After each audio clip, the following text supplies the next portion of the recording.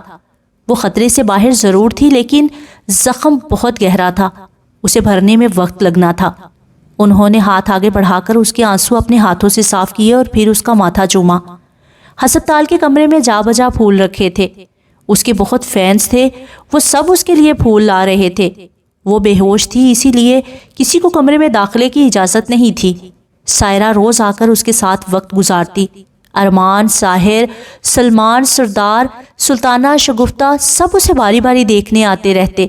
بس ایک وہ ہی تھا جو اسے دوبارہ دیکھنے نہیں آیا تھا، اور جانے نیم بے ہوشی میں کیسے وہ اس کی غیر موجودگی کو محسوس کر رہی تھی۔ حنیفہ دن رات اس کے سرہانے بیٹھے رہتے، اس سے باتیں کرتے۔ وہ انہیں بہت وقت بعد ملی تھی۔ وہ اس سے اپنی زندگی کی ہر بات کرنا چاہتے تھے۔ اگلی صبح وہ اس کے بیڈ کے قدرے قریب کرسی رکھے سو رہے تھے کہ اس کی ہلکی سی آواز پر چونکے۔ یکدم ہی سر اٹھایا اور پھر ساکت ہو گئے۔ وہ آنکھیں کھولے ہوئے تھی، انہی کی جانب دیکھ رہی تھی، ہلکا سا مسکرا بھی رہی تھی۔ وہ یکدم ہی کرسی سے اٹھ کھڑے ہوئے تھے۔ سلین، تم ٹھیک ہو؟ تکلیف تو نہیں ہو رہی نا بیٹا؟ وہ اب اس پر جھکے اسے سننے کی کوشش کر رہے تھے۔ نہیں بابا، اب ٹھیک ہے زخم۔ اس کی آواز بیٹھی ہوئی تھی، گلا خراب تھا۔ وہ سر اس بات میں ہلا کر باہر کی جانب بھاگے تھے تاکہ ڈاکٹرز کو اس کے ہوش میں آنے کی اطلاع دے سکیں۔ اگلے ہی پل 2 ڈاکٹرز اندر چلے آئے۔ ایک کے ہاتھ میں اس کا ہیلتھ چارٹ بھی تھا۔ کیسا محسوس کر رہی ہیں اب آپ سلینہ؟ ایک نے نرمی سے پوچھا تھا۔ ہلکی سی جنبش پر زخم میں بہت تکلیف ہوتی ہے، اگر ساکت دراز رہوں تو تکلیف نہیں ہوتی، باقی میں بہتر فیل کر رہی ہوں ڈاکٹر، اس نے کہا۔ آواز خراب گلے جیسی تھی۔ ڈاکٹرز نے سمجھ کر سر ہلایا تھا، پھر اس کے زخم کا معائنہ کرنے لگا۔ اس کا زخم پٹیوں میں جکڑا ہوا تھا اور پہلے سے خاصا بہتر تھا۔ آپ کا زخم بہت تیزی سے ریکور کر رہا ہے، کچھ ہی دنوں میں آپ چل پھر بھی سکیں گی، تکلیف بہت کم ہو جائے گی زخم کی۔ بس آپ کو چند ٹیبلٹس لیتے رہنا ہے اور ڈائٹ کا خیال رکھنا ہے، سخت کھانا نہیں کھانا، جوسز وغیرہ لے، آنتوں کو نقصان پہنچا ہے، کچھ وقت لگے گا انہیں ریکور کرنے میں۔ اس نے آہستہ سے سر اس بات میں ہلایا تھا۔ حنیفہ البتہ ڈاکٹر کی بات بہت غور سے سن رہے تھے۔ اب اگر سلینہ جی کو ہوش آ گیا ہے تو آپ کو فکر مند ہونے کی کوئی ضرورت نہیں ہے سر۔ انہیں سمجھائیں سلینہ کہ اب آپ بالکل ٹھیک ہیں، یہ آپ کے لیے بہت پریشان تھے، انہوں نے مسکرا کر کہا تو سلینہ نے چہرہ پھیر کر ساتھ کھڑے حنیفہ کو دیکھا۔ وہ اسے کئی دنوں کی شدید تھکن کا شکار لگ رہے تھے۔ یقیناً انہوں نے اس کی دیکھ بھال کی خاطر ایک پل کے لیے بھی آنکھ نہیں بند کی تھی۔ اس نے آہستہ سے ہاتھ بڑھایا تو حنیفہ نے اگلے ہی پل اس کا ہاتھ تھام لیا۔ میں اب انہیں پریشان نہیں ہونے دوں گی ڈاکٹر، آپ کا بے حد شکریہ۔ انہوں نے سر اس بات میں ہلایا اور باہر کی جانب بڑھ گئے۔ حنیفہ اس کا ہاتھ تھامے اب پھر سے کرسی پر آ بیٹھے تھے، اسے محبت بھری نظروں سے تک رہے تھے۔ تم نے ہم سب کو بہت ڈرا دیا تھا سلیم، دیکھیں بابا اب تو میں بالکل ٹھیک ہوں نا، اب ڈر کیسا؟ وہ اس کی بات پر مسکرائے تھے۔ شام تک اس کے روم میں رش سا لگ گیا تھا۔ وہ اب بیڈ کے پچھلے حصے سے ٹیک لگائے نیم دراز تھی۔ سلمان اور ساحر اس کے سامنے ہی موجود تھے۔ کچھ ہی پل گزرے تھے کہ ارمان بھی چلا آیا۔ ہر دفعہ دروازہ کھلنے پر اسے لگتا کہ یاسر آ گیا ہے، لیکن وہ تو اسے ایک بار بھی دیکھنے نہیں آیا تھا۔ اس کا دل بوجھ تلے دبتا جا رہا تھا۔ جو اس نے اس کے ساتھ کیا تھا ویسا تو کوئی دشمن بھی نہیں کیا کرتا۔ وہ اسے دوبارہ اپنی زندگی میں لانے کا خواب دیکھ بھی کیسے سکتی تھی بھلا؟ وہ ہر اس حق سے محروم ہو گئی تھی۔ اس کے گمسم چہرے کو دیکھتا ارمان لمحے بھر کو گہرا سانس بھر کر رہ گیا تھا، پھر دیوار سے ٹیک لگا کر ہاتھ سینے پر باندھ لیے۔ وہ نہیں آئے گا، اس کے کہنے پر وہ چونکی تھی۔ زرد چہرے پر مزید زردی بکھر گئی تھی۔ سب میری غلطی ہے، مجھے پہلے ہی دن تمہیں ایسے قدم سے روک دینا چاہیے تھا، سلمان نے کہا تو ساحر نے گہرا سانس لیا۔ سلینہ کا سر مزید جھک گیا تھا۔ وہ اپنے ناخنوں کو دیکھتی کسی گہرے غم میں نظر آتی تھی۔ آپ کو واقعی سلینا کو ایسے خطرناک کام سے منع کرنا چاہیے تھا۔ مجھے حیرت ہے کہ کیا سوچ کر آپ نے ان کی مدد کی۔ ساحر نے الجھن بھری نظریں سلمان پر اٹھائی تھی۔ انہوں نے گہرا سانس لیا تھا۔ میں ہمیشہ سے جانتا تھا کہ سلینا حنیفہ کی بیٹی ہے۔ جن دنوں سلینا پر ڈرگز کے چارجز لگے ان دنوں حنیفہ بہت پریشان رہتا تھا۔ نہ ٹھیک سے کھاتا تھا، نہ سوتا تھا، نہ زندگی کے کسی کام میں دلچسپی لیتا تھا۔ میرے لیے اسے اتنی اذیت میں دیکھنا بہت مشکل تھا۔ اسی لیے جب سلینا میرے پاس مدد کے لیے آئی تو میں انکار نہیں کر سکا۔ مجھے لگا کہ میں انکار نہیں کر سکتا۔ ارمان کی نگاہ بے ساختہ ہی سلینا پر پڑی تھی۔ اس نے گہرا سانس لے کر چہرہ اٹھایا۔ آپ کی کوئی غلطی نہیں ہے انکل، اس سب کی ذمہ دار میں ہوں۔ آپ نے سلمان سر کا ہی انتخاب کیوں کیا؟ ساحر نے پوچھا تھا۔ اس کے پاس بہت سوال تھے۔ مجھے نظر امجد نے سلمان انکل کے کہنے پر ایجنسی میں کام دیا تھا۔ بابا میری مدد نہیں کر سکتے تھے۔ انہیں لگتا تھا کہ وہ اچانک سے میری مدد کسی مضبوط جواز کے بغیر نہیں کر سکتے، لیکن سلمان انکل ایسا کر سکتے تھے کیونکہ میں ان کے دوست کی بیٹی تھی۔ میں براہ راست ان سے کبھی نہیں ملی تھی۔ میں نے نظر بھائی سے محض ان کا نام سن رکھا تھا اور میں جانتی تھی کہ یہی میرے اصل محسن ہے۔ اسی لیے جب مجھے زبیر اینڈ سنس کے بیٹے اور شیر کی حقیقت کے بارے میں معلوم ہوا تو میں سب سے پہلے ان کے پاس ہی گئی۔ میں شیر کو رنگے ہاتھوں پکڑنا چاہتی تھی۔ وہ بہت بارسوخ سیاسی فیملی سے تعلق رکھتا تھا۔ اگر اسے رنگے ہاتھوں نہیں پکڑا جاتا تو وہ کبھی پولیس کے ہاتھ نہیں آتا۔ اس کا باپ اسے ملک سے باہر بھیج دیتا یا پھر کہیں غائب کروا دیتا۔ اس شخص نے میری زندگی تباہ کی تھی۔ میں اسے ایسے نہیں چھوڑ سکتی تھی۔ اس نے ٹھہر کر گہرا سانس لیا۔ بولتے بولتے اس کا سانس چڑھ گیا تھا۔ زخم میں تکلیف سی ہونے لگی۔ اس نے سفید پڑتے لبوں کے ساتھ ہلکا سا ہاتھ زخم پر رکھا اور پھر کہنا شروع کیا۔ وہ تینوں اسے بے حد توجہ سے سن رہے تھے۔ میں یہ سب کام اکیلے کر سکتی تھی، لیکن مجھے اپنی حفاظت یقینی بنانی تھی۔ اپنی حفاظت کے لیے مجھے ایک عدد باڈی گارڈ چاہیے تھا۔ ایک ایسا باڈی گارڈ جو بہت طاقتور اور مضبوط ہوتا۔ ایک عام گارڈ مجھے گارڈ نہیں کر سکتا تھا۔ میرے دشمن بہت زیادہ تھے۔ پھر میں نے سلمان انکل سے مدد مانگی ایک قابل بھروسہ باڈی گارڈ کے لیے۔ وہ یہاں کہہ کر ٹھہری تھی۔ پھر سلمان کی جانب دیکھا۔ انہوں نے سر اس بات میں ہلا کر کہنا شروع کیا تھا۔ یاسر سے زیادہ مجھے کوئی گارڈ بہتر نہیں لگا تھا۔ میں نے سلینا کو اس کے متعلق بتایا تو وہ راضی ہو گئی۔ پھر میں نے لاہے عمل کے تحت حنیفہ کو سلینا کی تھریٹ کے بارے میں بتایا۔ میں اسے پریشان کرنا چاہتا تھا تاکہ وہ اسے ایک گارڈ اسائن کر دے۔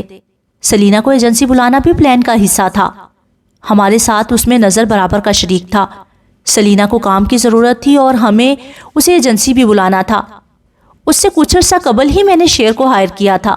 حالانکہ اس کی ٹریننگ بھی مکمل نہیں ہوئی تھی، لیکن میں نے اسے اپوائنٹ کر لیا۔ ہمیں اسے پکڑنے کے لیے ایجنسی میں رکھنا بہت ضروری تھا۔ انہوں نے کہہ کر پل بھر کو گہرا سانس لیا تھا۔ اور آپ کو کیسے پتا چلا کہ شیر اگلے کئی دنوں میں مختلف ایکٹریسز کو ہماری ایجنسی سے اغوا کرے گا؟ ساحر نے آنکھیں تیکھے انداز میں سکیڑ کر پوچھا تھا۔ سلینا نے تھوک نکل کر چہرہ اٹھایا۔ جس دن مجھے ڈرگز دی گئی تھی میں اس وقت شیر اور زبیر اینڈ سنس کے چھوٹے بیٹے کے ساتھ چیمبر میں ہی تھی۔ مجھ پر ڈرگز کی وجہ سے غنودگی طاری تھی۔ میں بول نہیں پا رہی تھی، لیکن میری سماعت کلیئر تھی۔ انہوں نے مجھے نشے میں دھت تصور کر کے اپنی باتیں جاری رکھی تھی۔ انہیں لگا کہ میں ڈرگز کی وجہ سے ٹھیک سے سن نہیں پاؤں گی، لیکن وہ غلط تھے۔ میں نے اس دن جانا تھا کہ شیر ایک سائیکوپیتھ سیریل کلر تھا۔ اس نے ایجنسی میں داخلے سے قبل ہی بہت سی ایکٹریسز کو اغوا کر لیا تھا۔ ایجنسی وہ صرف اس لیے آتا تھا کیونکہ بہت سی ایکٹریسز کو وہ صرف ایجنسی میں رہتے ہوئے ہی اغوا کر سکتا تھا۔ وہ خود کو بادشاہ سمجھتا تھا۔ وہ ذہنی مریض تھا۔ لمحے بھر کو روم میں گہرا سناٹا چھا گیا تھا۔ وہ بولتے بولتے تھک گئی تھی۔ پھر ارمان سیدھا ہوا۔ اگر یاسر اس کیس کو لینے سے انکار کر دیتا تو؟ میں نے حنیفہ کو یاسر کا مشورہ دیا تھا۔ وہ ہمارے دوست کا بیٹا تھا۔ حنیفہ اپنی بیٹی کے معاملے میں کسی اور انسان پر بھروسہ نہیں کر سکتا تھا۔ تم سمجھو میں نے اسے یاسر کو سلینا کے لیے ہائر کرنے پر راضی کرنے کے لیے برین واش کیا تھا۔ میں جانتا ہوں یہ سب بہت رسکی تھا، لیکن ہمیں کرنا تھا۔ سلینا اس وقت نہیں جانتی تھی کہ حنیفہ اس کا باپ ہے، اور میں نے بھی اسے اندھیرے میں ہی رکھا۔ اگر وہ یہ بات جان لیتی تو شاید ایجنسی ہی دوبارہ نہ آتی۔ اپنا پلان کامیاب کرنے کے لیے مجھے خاموش رہنا تھا۔ ساحر نے گہرا سانس لیا تھا۔ ارمان باپ کو ایسا انکشاف کرتا سن کر گنگ رہ گیا تھا۔ آپ جانتے ہیں کہ اگر یاسر کو کہیں درمیان میں اس سب کے متعلق ذرا بھی بھنک لگ جاتی تو وہ کیا کرتا؟ اسے جیسے کچھ بہت برا لگا تھا۔ اسے اپنے دوست کا استعمال کیا جانا بہت چبھا تھا۔ میں جانتا تھا یاسر کو اندھیرے میں رکھنا بہت مشکل تھا، لیکن میں نے سب سنبھال لیا کیونکہ سلینا ایک اچھی اداکارہ ہے، اس نے کسی کو خود پر شک نہیں ہونے دیا۔ اور کیا آپ کو پتا تھا کہ شیر، واجد اور موعد تینوں بھائی ہیں؟ ساحر کے پوچھنے پر اس نے سر ہلایا تھا۔ مجھے یہ بھی چیمبر میں کیے گئے شیر کے انکشاف سے پتا چلا تھا۔ کیا آپ کو یہ بھی پتا تھا کہ شیر سمرینزا کا قتل کر دے گا؟ نہیں، مجھے یہ نہیں پتا تھا، اس لیے جب یاسر نے موعد سے اس قتل کے متعلق پوچھا تو میں بہت ڈر گئی تھی۔ مجھے نہیں پتا تھا کہ شیر قتل کرنے سے بھی نہیں چکے گا۔ یاسر موعد پر شک کر رہا تھا، لیکن میں ہمیشہ سے جانتی تھی کہ موعد کبھی قاتل نہیں تھا۔ موعد میرا مسیحا اور محسن تھا ہمیشہ سے۔ جب ہم نے آپ سے ان تصاویر کے متعلق پوچھا تب آپ سب جانتی تھیں۔ آپ جانتی تھی کہ شیر انہیں ایک خاص ترتیب سے اغوا کر رہا تھا۔ ارمان نے استفسار کیا تو اس نے سر اس بات میں ہلایا۔ میں جانتی تھی، اور اس سارے عرصے میں جو حملے آپ پر ہوتے رہے، کیا آپ ان سب کے متعلق بھی جانتی تھی؟ میں بس اتنا جانتی تھی کہ مجھ پر یہ حملے ہوں گے، کب، کیسے، کہاں، کون کرے گا، مجھے اس سب کے بارے میں کچھ نہیں پتا تھا۔ اسی لیے تو مجھے ایک باڈی گارڈ چاہیے تھا جو میری اس سارے عرصے میں حفاظت کرتا۔ ایک پل کے لیے پھر سب خاموش ہو گئے تھے۔ ساحر لمحے بھر کو گھنکار کر سیدھا ہوا۔ ماریا اور واجد کے بارے میں کیا کہنا چاہیں گی آپ؟ وہ دونوں میری زندگی کے ثانوی ولن تھے۔ اب وہ دونوں ہی میری زندگی سے جا چکے ہیں، بلکہ شاید اب میری زندگی سے ہر دشمن جا چکا ہے۔ کیا آپ کو تھوڑا بھی گلٹ نہیں ہے یاسر کے لیے؟ ارمان نے پوچھا تو اس کی آنکھوں میں نمی سی اتری۔ مجھے اپنے لاہے عمل کے بالکل شروع میں ہی گلٹ نے آ گھیرا تھا۔ مجھے اندازہ نہیں تھا کہ یاسر میری حفاظت اتنی تندہی سے کرے گا۔ میری زندگی میں کبھی کوئی مرد ایسا نہیں آیا تھا۔ مجھے لگا کہ وہ بھی سب جیسا ہوگا، کہیں بیچ میں مجھے چھوڑ جائے گا، لیکن جب وہ مجھے ایسی جگہوں پر بچانے آیا جہاں میں نے اس کے آنے کا تصور بھی نہیں کیا تھا، تب مجھے پتا چلا کہ وہ کبھی بیچ راستے میں چھوڑ کر جانے والوں میں سے نہیں ہے۔